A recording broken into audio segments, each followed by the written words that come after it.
réagir tende ba obanga e non ba obanga ete au cas contraire tellement babi ba luxaye et pas présent Fally Ipupa c'est vrai mais ba luxaye nga pena no soutenir penda idée wana nde ba luxaye penda ba luxaye ba zoyer omoni pe mutu so pa komi pe omoni na yebaka so mukola linga kufa nde ba komaka ba dérangement ata eloko neza place wana olinga te fo ya ozoela atozaki obuzala ba camarade comprendre to éviter so yesko to tsango na ndenge nini donc lokwa bazo luxaye pa président lobby président Fally bazoyer nalobi ba venanga ba kokodila so ba djino lek ba ve djino baza bazwa na mutu ngo pe ba ke na ko pe misia po to to éviter so ba ke na ye nani ko défendre ye vous comprendre po azana mutu te bato azokosa ba warrior na ba ebi ana mbalne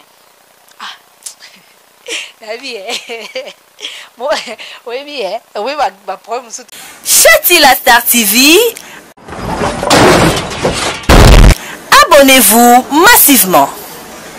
ebishi ouais na bon Sarala te pesa bino migimbele kese. Ba acoustique e beta me pesa e pesa le ti banani ya ba acoustique ya banani acoustique ma ya Diego sala acoustique oh pesa no trouble mais wana nalobi Diablo Milato tinda zawana ngati sikoka ye wana nani ya Saratola ti siko na okela ke souci vient na nga wana comprendre benye nani ya milite ti lelo na okela ke souci na sens que sa belle voilà il a fallu azala non ka nesika mon boye ozaki yazwa pena temps tu vois siko ko lungwa brisque bongo nga kuna kanisa ke soka lungwe bongo après to yoka soki ndenge ni na biso ke ba ya bimisi soki sambole single na bimisa donc bima pena sambole zoba oyebi na Nigeria sambole zoba donc single na ezali pena sambole zoba et pour ça kasi sambole eza comme on sambole biso to ebina bomona je moko ezaki sambole zoba na ye donc on eza sambole zoba parce que ba oyo balungwaki na ndenge bien bazobimisa tozoyoka bango ye alungwaki na ndenge moko boki influence yolanda mutu moko boser moko boya gaya oh yazaka ne wana pona ba buzz donc abomeli au carrière pona ya sala ba buzz na ye vous comprendre donc ce qu'on a minute qui va parler de Yameli Chati la Star TV. Abonnez-vous massivement. kunaka nde kuma déranger population so bato mususu babeti lisolo balboma babimisi basambole zoba basali banini tozoyeba te elobamaka te mais so ekomi kaka ke le magma alobi ate lo mobo ale mokili mobimba bokoma odiembelaka wana basije nyonso tu na YouTube yango wana babengo ni batitre yango wana baminiature ye na ye mais c'est à dire que to remarquaka ke poka kotala mape il faut mingi pe ka parler d'héritier Il est à Kinshasa. non il est à Paris oui qui ba question mingi autour na ngai wata et parce qu'on est ngala comme porte-parole je salue Francis Dibaya Dadi Mola DMC non parce que tozana yo zaka pemeni photo ye ba pe solo mais to ba fan ya to beta masona biso kaka yo zoki ninga kuna kaka zoki kaka kuna sokota la ngalo ba mes condoléances c'est le grand Mopao qui a perdu sa mère représentation na bino il y a des thèmes bokenda ki otala papa oyebi ki biso ba journaliste tozaki wana tokena ko lela mama ami en tout cas biso ba journaliste c'était yozali et team de wata bokenda ki nabi ba journaliste tout tozaki wana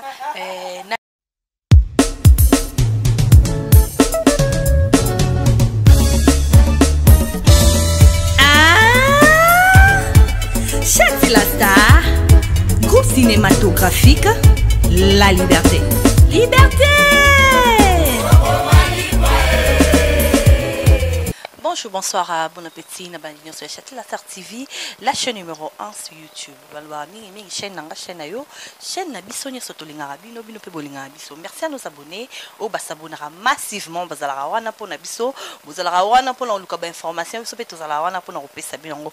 Merci à notre caméraman qui est derrière la caméra, Joël Yanga, un nouveau riche en devenir. Merci à mes fans, mes partenaires, au Bazala toujours, Hollanda et Maël l'Africain libre. Je dis merci à non single la Motema qui joue Maya, maman Amy et Winner.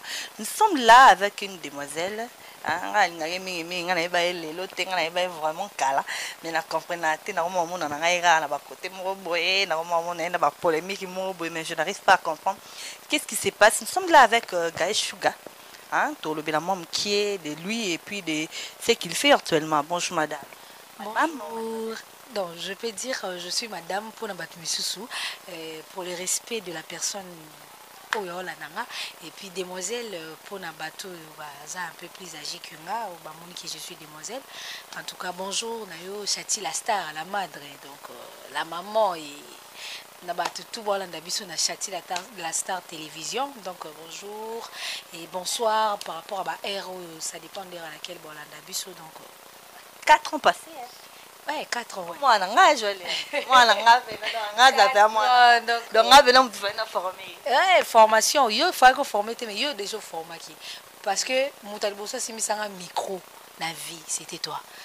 Yo ndo simisa micro na basu na olunga kitambo na olukoti na parler na ebo ngai na fufu o ba misu basala te to lié après to sala soupe bouloté mais bisinga ke nini faut za boza donc je te dois vraiment beaucoup et je te serai toujours reconnaissante pour na oyo nazali lo o ba bazomona Sugar la patrona la mwana mboka donc ezalaki ba Chati la star mo mboye héros dans l'ombre de basala to koma o to komilelo. Comment va la famille, la santé? Je sais que la santé déjà ça bien, mais famille, tout, ça va? Ouais, en tout cas, santé déjà, ça se voit, ils allons bien. Malgré pandémie, Covid-19, ils ont frappé mon batébélé. Et mes condoléances, partout dans le monde entier. Et vous qui venez nous suivre, parce que nous sommes partout. Donc, je suis vraiment de cœur avec vous. Ma santé, elle est bonne. Famille, ça va très bien par la grâce de Dieu.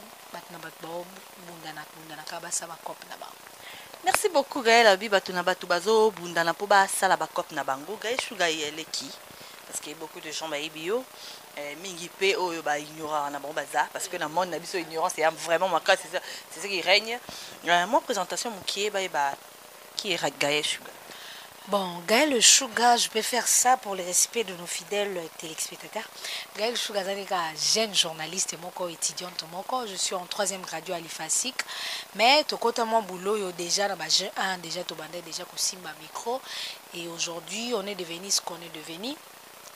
Moi, musala au moins respect, moi considération tout comme nango. Donc, je suis dans une relation. Je ne peux pas dire que je suis célibataire. Je suis dans une relation et je suis beaucoup plus na chronique musicale aussi comme vous. Je reçois des stars aussi na conception qui fait quoi et j'ai ma chaîne YouTube déjà Univers Channel TV.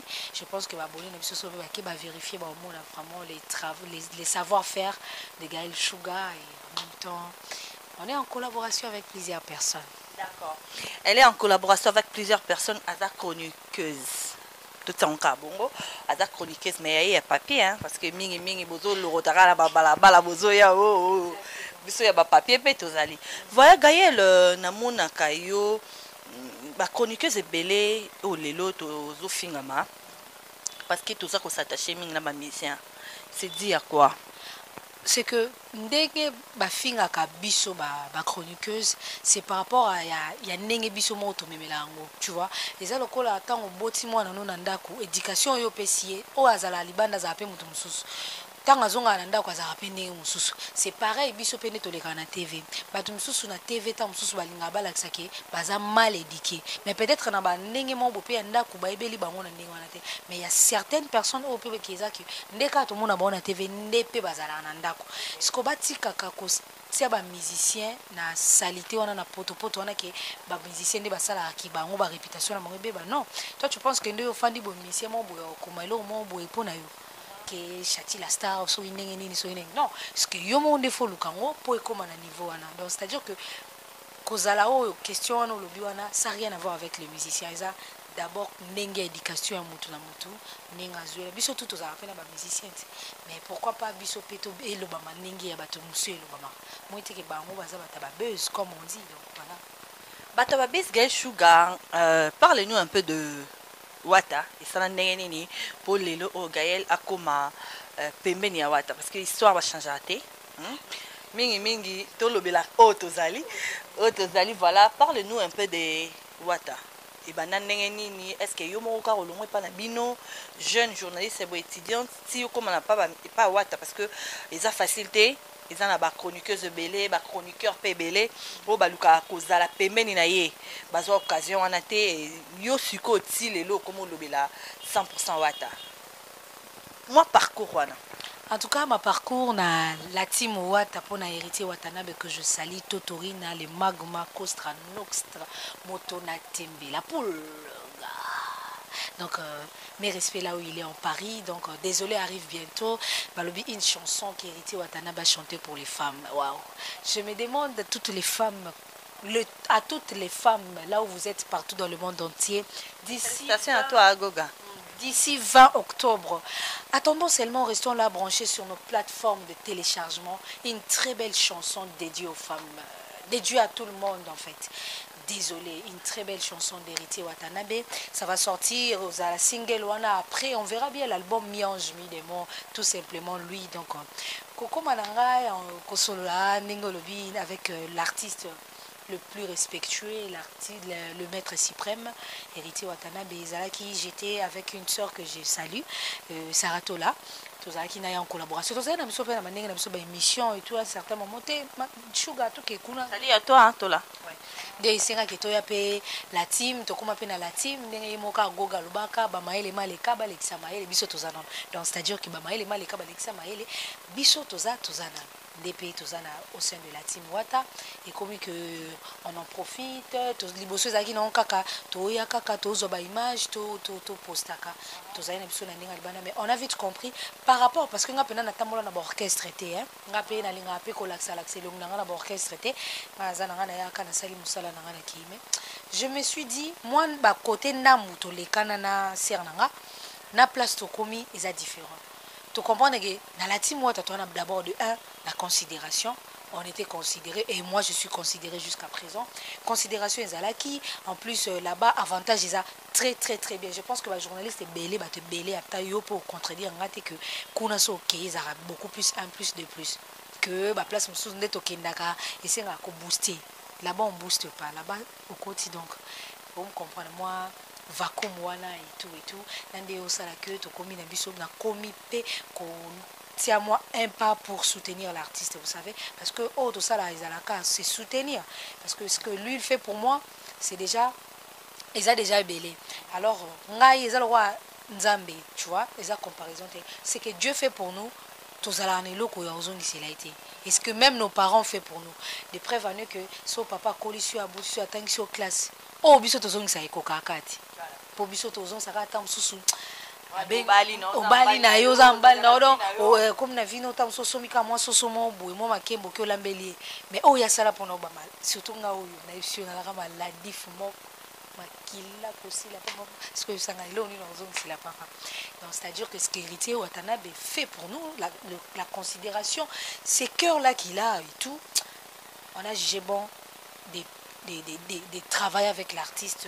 Et pourquoi Katoka Mwandam parce que pour exemple ton micro son est-ce que le belé tola là pourquoi si vous n'avez pas moto travail pour naïe il y a toujours des éloges de mozolo bana papa mais ce que zali sous-souté exemple de Sarah Tola wa mema yokuna azali sous-souté mais tozo mona lelo na ba réseaux sociaux ndenge azoko ignorer tout c'est dire quoi oh bungi nani oya bungi ye wana pena nani ki yezala ngo nature na ye moni ne kozala neti mama yo yebingai na koma ko travailler na bato misusu mais je ne sais pas so yoka déjà que na leki na TV boy na lo bachati la star son neni ate pas na ba conférence de presse bonheur bonheur bachati la ça non. Donc c'est-à-dire que côté nga ezabongo quand je suis avec toi quand ça tient pas oyo kanga tena si ma micro na critiquer mukingani to ça rappelle na barando na bandinga ba internet mais oyo kate to critiquer so kingani parce que ye aza mutu mo boye ya za mutu mo boye sko alingati que 2 ou 3 jours lisolo ne beta matin.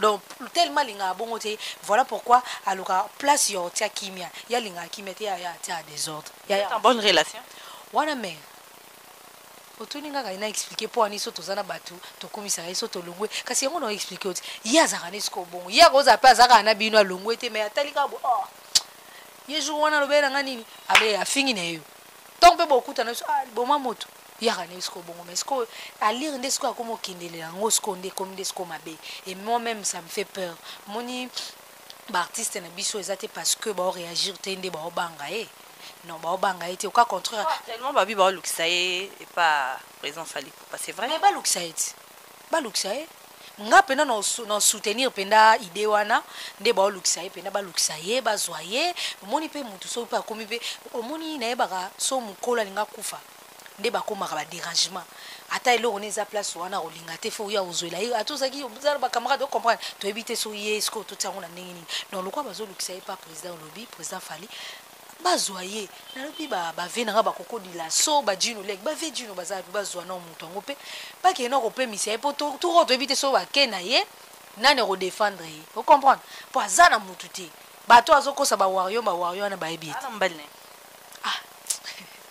nayebi ye oyebi ye oyebi baproblème mosusu tozala nango banongo na biso bapère baolanda biso bafiancé bapapa et tout bayebi ye okala bango te mobali oyo obeta lisolo président falika nde olobi ana akangisi ye o totika ye mpenda aye mpe boye dossier nini bakangisa ye kutu tuka liboso bakangisa ye soki totorina te costra nostra te nga nazala wana témoin mamna oloba baolanda biso grrr tokenda osuka ntina na soki ezala nini soki ipe ne machine soki ipe clim soki nini tokenda osuka kuna le pour dossier tokoluka mwa mwasi wa munene mwa mwasi wa munene mwa mwasi wa munene mosala ni kofingaka soki leader boye mwa mwasi ofakangama kaka wata oyo motema malamu je pense qu'il n'était pas aussi akine. On l'a appelé, on a envoyé le 16 Charlie Rubench, que je salue, Sylvain BH, le patron lui-même. Je pense que Bato va bien qui va la maître Gégé, nous sommes en danger. Si Bato na Baolanda biso, car Bufinga na ewana. Président fallait atteindre Batba Kangae, ce qui wata te, mais dossier n'a été évité. Mais si vous avez sous tozo comprendre te, à quoi a zongé le finga, ce qui n'a pas comme ce qui va warrior, ce qui va gaulois, ce qui va nini. Donc, pour moi la raison est mutu mo boye mingi tant que na église de quoi ça consort na biso to tiaki na maboko ya Nzambe. Mais lobi ça sert na vous êtes en bonne relation. Est-ce que tu as pris moi temps attends que tu bokabwa na bino na ndenga msala. Est-ce que tu as pris moi temps sur la nata muki par rapport ya ba baisse parce que bato basala ba baisse. Mingi pe bazon na bango lotin. Bon, ndeti tu as bien dit que ba bezo ba basala bazo lotin surtout ba bezo ba basala ya saleté wana. Baozwani à part que so kiti na commune mo boy bayebi ko finga star na bango parce que mikolo na mona comment ba système ba commune OK commune mo boy so finga star na bango comme star na manga botama par exemple na bandal neti ba mystère Poutine ba c'est le stram so OK bandal yo kletira c'est le yo obimate tu vois siko bango ba buzz na mo ba sala ke asali buzz so bengi seta mususu ya na kasavu bonga mikolo na ya kasavu bute na finga ki muto wana mabe siko bango ba mo bongo danger OK bongo siko ndezo rabaisser bango zo ridiculiser bango donc yo na commune na pays na yo ozoza okomi comment dirais-je comme le roi mutoke na mboka mupa oza mikanda te tu vois obango okenata obimana coin or biso ngako tutande tina yepshe yo na yena ngako tutana yebi problème mutu te na problème mutu ti lo baba to baluka nde bazwa problème nanga mais bakozwa pena tant ezate. Voilà, Gaïa Sugar Lobby bakozwa vraiment tenté. Vraiment parlons un peu de Héritier Watanabe album depuis il y a un peu quand même le confinement. Té album est quand même le confinement té. Tu vois des titans il y a pandémie wana tozaki beaucoup plus surtout tozaki touché tu vois malade wana ndenge ezalaki vraiment et tinde ezapeti jusqu'à présent ndenge esalaki mo ba dégâts makasi omoni par exemple aux un projet tam so lundi et on t'apprend que tu as perdu ta sœur nandimi te ke à ta place on va no que zo $10,000 on ngo okite ezalo quoi ce qu'on mi ange mi des mozelo mon bouquet les gens attendez jusqu'à présent les gens attendent et tout et batoloka ba Dylan Moula ba hashtag le vrai ba yebi ba Francis ma vie puis là où se repose ma confiance ba David de Batingunda essence de beauté de RD mes respects sans oublier leader Mobini sniper Chikungunya Pedro ma Miguel bah yebi l'album tu vois l'album le plus entendu mi ange mi démon c'est un album soto yena on ndeta biloko ezalwa spaghetti te pour spaghetti so cheka ma moto etoke o che spaghetti après che so litungulu so nene mbeli parce que soto ya ngolo wa pondu ofanda na bandal ba biso ke bateka pondu bien na zigida ozi transport que so ma pondu na zigida okangami na bambouteillage wana nzela ozo ya zigida wana pour te komana ndako odongola pondu pour ba biso maike OK o lutoka mai tam susu na Jamaïque voilà album kasi na opeso explication te OK o toka mai na Jamaïque mais to lemba omoni vana oyo mi ange mi demo yaki nango déjà ya obima na ndenge ese lali nango boye na baconfinement oyo ndenge olobi bapandémie est ce que ekozala susu na moto wana ndenge ezalaka kala je pense pas ndenge ezalaka kala ezalaka ndeni ezalaka bapiblie président na bino nde bapibliaka ye mutakala nayebi ke oyebi yango parce que nga aloba nanga basant tabou moi mi oyo ezalaki va ya mi ange. Ah non, là ce sont de on appelle ces gens là les kimingai moni wana eza ba idée ba penser moko ba idée moko ya batu parce que wana eza eloko mona ki wana en tout cas ce qu'on a eu à voir mais ça n'a rien à voir avec l'album. L'album eza on va trouver des chansons comme mais c'est ça qu'on avait attendu parler oh abimisi bongo les rois Bomae, des très belles chansons dans l'album. Tout homme est faillible.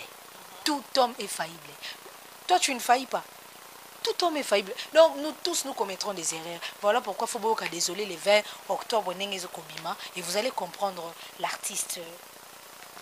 De part de beaucoup de musiciens à la team de Wata, c'est dit à quoi? C'est dû par exemple, je peux dire que c'est que quand on est à la maison, nos sœurs se marient, nos frères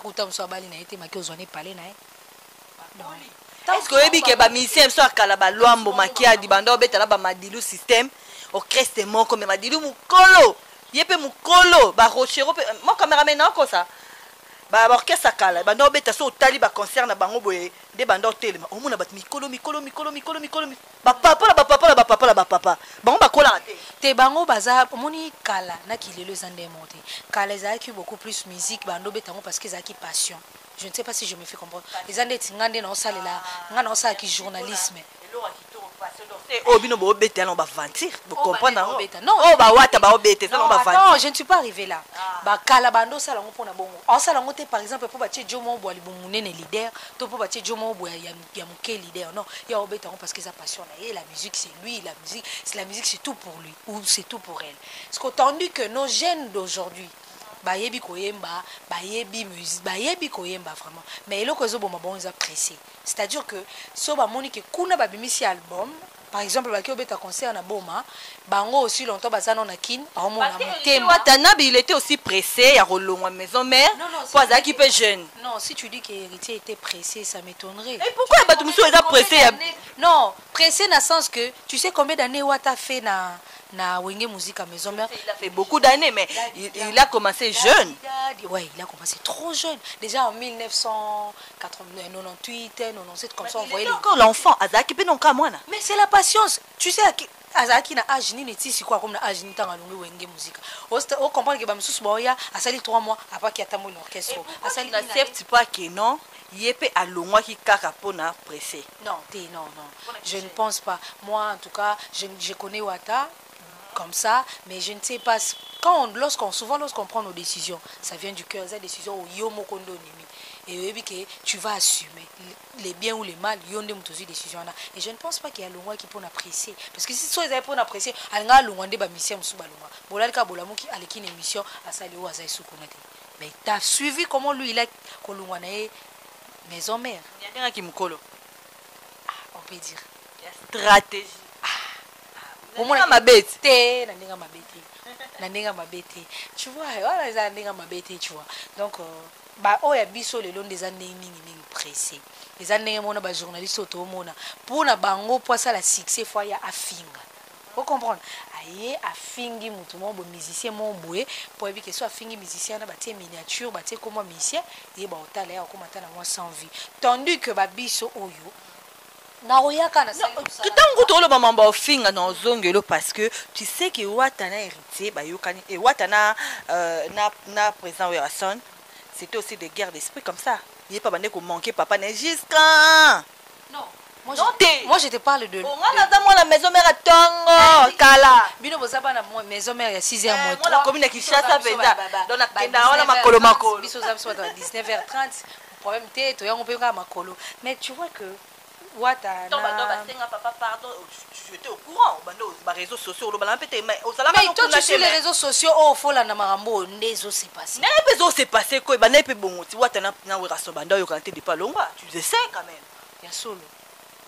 Bon, ils ont quand même musique ne bari mère et bando bima mais oyebi makambo eleka na kulisi makambo mosusu eza okiti ngongo eza lokola motu moko boye alekaka afingaka bato moko boye na tv mais na nsima komaka mwa message moko boye.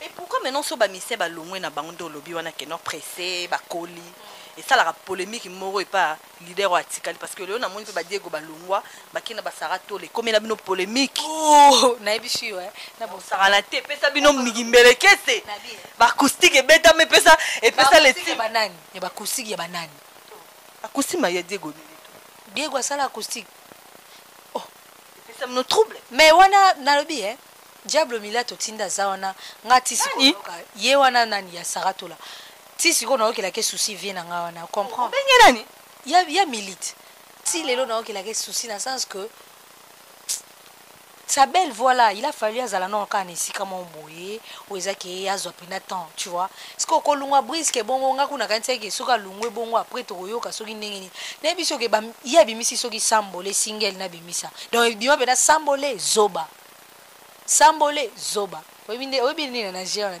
sambole zoba donc single na ye ezali mpena sambole zoba kasi sambole eza kombo nango sambole biso toyebi na bomona je moko ezalaki sambole zoba nananane ye donc wana eza sambole zoba parce que baoyo balongwaki na ndenge ya bien bazobimisa tozoyoka bango ye alongwaki na ndenge moko boki influence ya olanda motu moko boye ser moko boye agaya oyo ye azalaka ne wana mpona babuse donc abomeli yo carrière mpona ye asala babuse na ye ocomprendre donc ce qu'on a minute oyo qui va parler de Yamili moto obeta lisolo na azate Yamili moto obeta lisolo ya Yamili seke ba obeta ngo lokola na famille na bango Yamili ayaki a hote ayaki te mais oui je te dis Yamili alekana ebo hote alekana ebo oh na uto kutane na lopori lisolo ya Yamili eza bongo ke nde tofandaka boye ndeti ba jeune leader inosbi ofani pe we mwana bandi obina oyebi ke inosa pe nda baby sele biso bana nde bapara bakoma oh inosa beti ne ka sinde muna ye tu vois un peu sko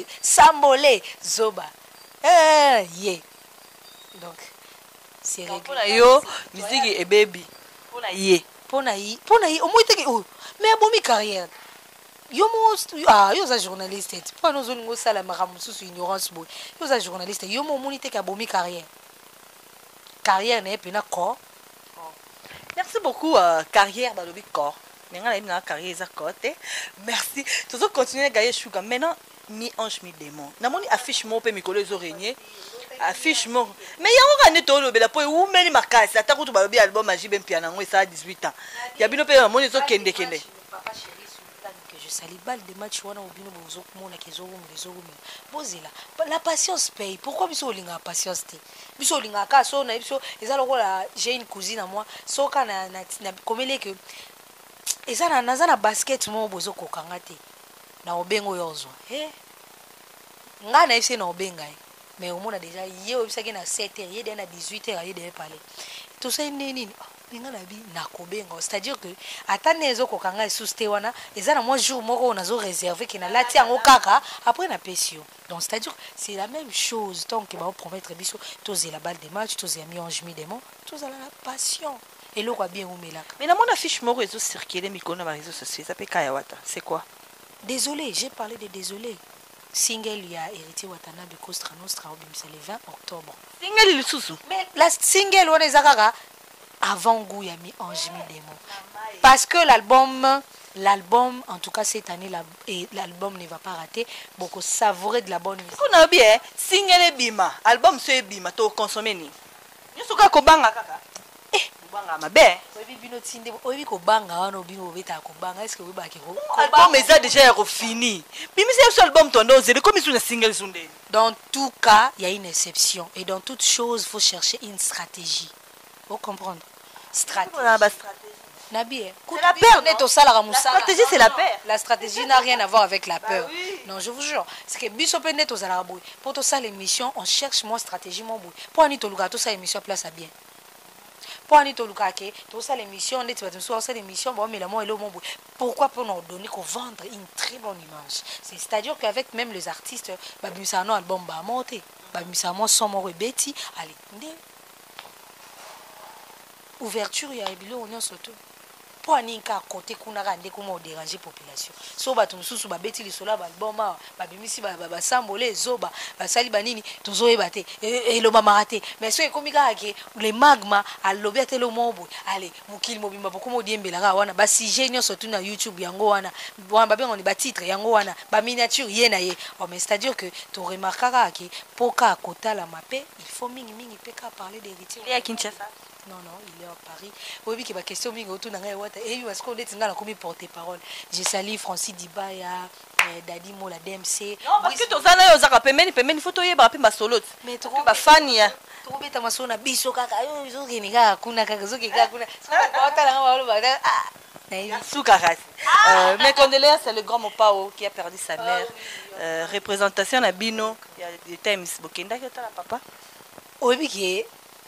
Biso wa journaliste tozalaki wana tokenda kolela mama ami en tout cas biso wa journaliste yozali team de wata bokendaki nabi ba journaliste tout tozalaki wana nani orchestre est-ce qu'on est leader aza na poto soki ezata mususu ba no musicien bakendaki est-ce que boyeba ba image zo ba même vérifier so eza non tokete non esilité matanga eza en poto moto akufa aza na mikili apparemment via aza moto qui rendre visite mingi ba image ezomonana parce que moto oyo aza en tout cas ba journaliste tozalaki wana ebele na mona basere na nga mingi moi insipla na bango trop tozalaki wana tala kaka. Merci beaucoup. Là, nous chutons vers la fin de notre émission. Gaël Chouga, ambition na yo par rapport au Msala Oyo. Parce que na habité ceux qui bateau pe basalango ouais ba ya na biso tout ça ambition na moza ka peut-être que poto aza pembe na ba musicien aza na polémique aza la connu ndenge yo lelo oso yebani est-ce que ambition na yo parce que yo autant la classe je pense pas que ndenge autant la classe bon ba ofte lo mbongo osuara parce que olobela ka ba musicien tout ça ton ambition par rapport à ton travail c'est quoi? En tout cas, mon ambition d'abord, tout premièrement,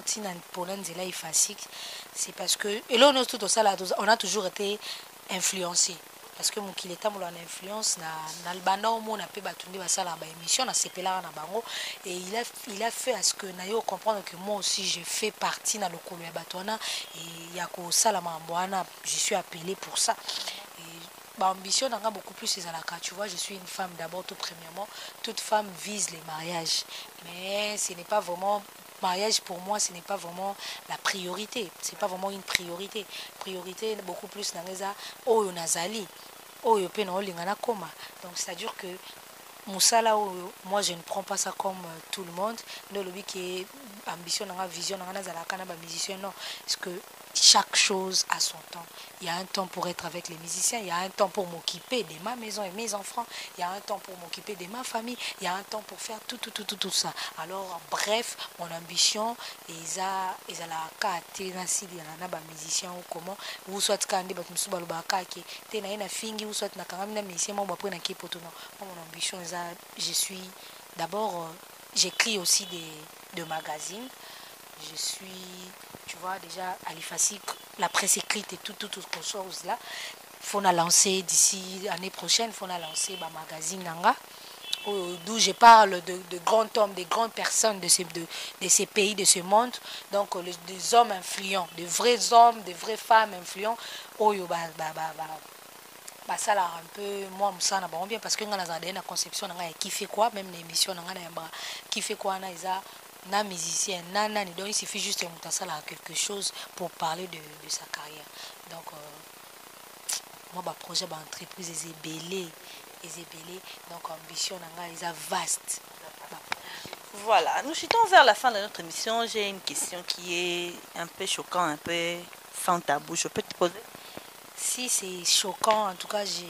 Pas choquant, mais c'est un peu... sensible. Non, pas de sensible ici. Aussi, mamie, pas de sensible. J'ai un cœur sensible. Si c'est choquant... Pas oui ou non? Bon, puisque je suis devant toi, je suis obligée... Pour qu'on satisfaire tes mains, pour qu'on ait une émission peu bien.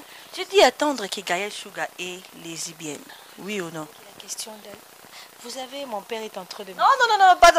Oui ou non? Non, laisse-moi vraiment expliquer les gens. Je peux dire non. Je peux dire oui.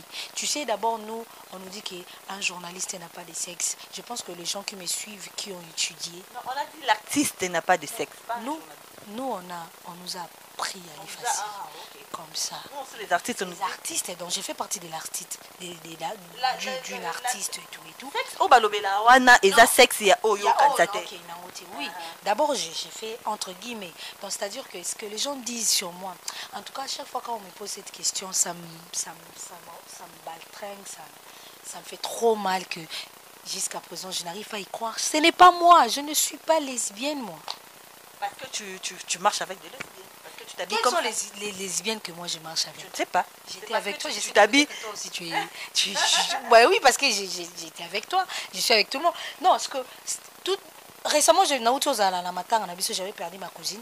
On a commis la première question que ma tante maternelle m'a posée. Yo, voilà maintenant les retombées. Aujourd'hui, n'a comment qualifié. Or que c'est le mot tu vois.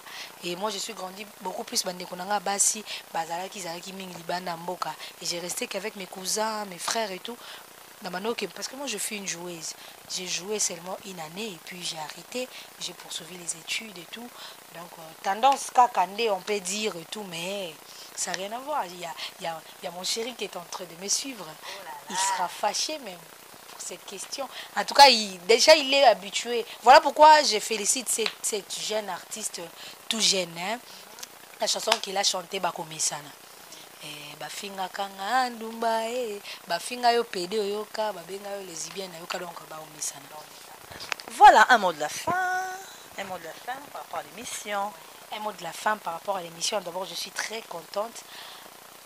Yako les canaux plateau non tu vois net ba chaîne le quoi ba bino za ba chaîne mo botala maloko la lupopo na sanga balende Real na Barcelone tiko ba tutu ba otala ngana minute choyo na pesi bon ka merci en tout cas soki makamna loba qui est sepeli si bato msuste bolimbisanga toza ba tout homme faillible na utaki loba mais so pe sepeli si bino problème té je suis nazana tous les nanines il y a réseaux sociaux nazana Instagram nangeza je la patronne à moi namboka laissez-moi même un message là-bas snap nangeza gaga la patronne mon WhatsApp en tout cas page Facebook nangeza Gaël Chouga la patronne officielle en tout cas mon numéro de téléphone parce que nous le numéro donc plus 243 81 090 91 30 243 81 090 91 30 donc merci na bateau merci na yo pe nous confiance merci na bateau yo balandi biso du début jusqu'à la fin parce que longi nanga o batala ngo du début jusqu'à la fin ils ana mutu mo azana na Londres mi fibe ko mama na Justin Marcus and the Preston là c'est ma sœur j'ai elle grâce lengo lubasa la sœur et ba on peut na batala ki monsieur bandeli tsuka po ba petite soeur na maman le bara bien faut pas attendre ya kolanda na place à des annonçaka na place à pesa ba mbote mikolo na pesa ba mbote te pour mabango felende na hotelemela o pe botalinga kaka so moni pe kana tangi kombo na hote comprendre kaka et solo no mikolo ne na boya donc un grand merci à toute ma famille je vous aime je vous respecte je vous considère et je vous porte dans mon cœur. Moi je dis merci.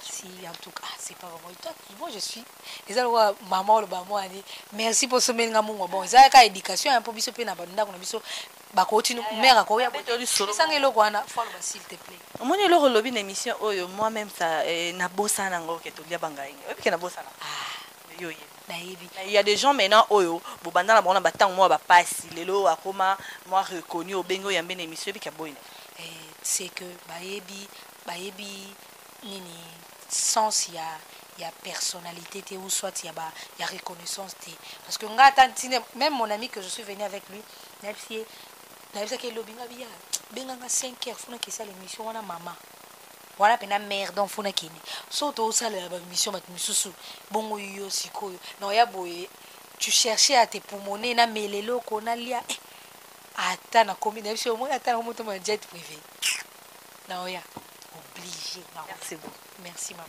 Merci beaucoup, c'était là ma fille. Je me rappelle bien ma fille. Botum samate, boyo kapé pas cité, bino besoin na retard. Ngala zoi tongo. Na banzela mai kuna, bakikona na barbecue mo boye.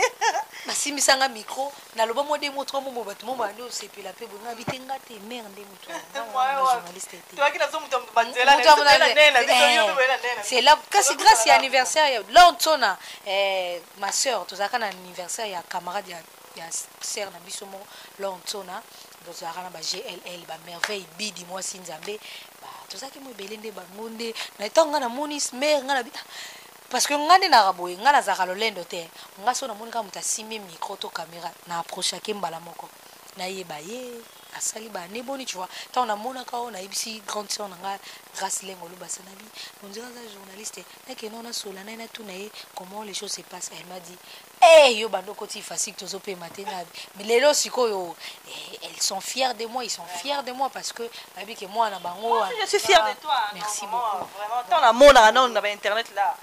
Tu vois que le colo, formation, so au barouillato, place à bien et raté. Attends, il y a un millier de place, différence c'est là. De preuve, on est tout dans Zara na bango, différence c'est là.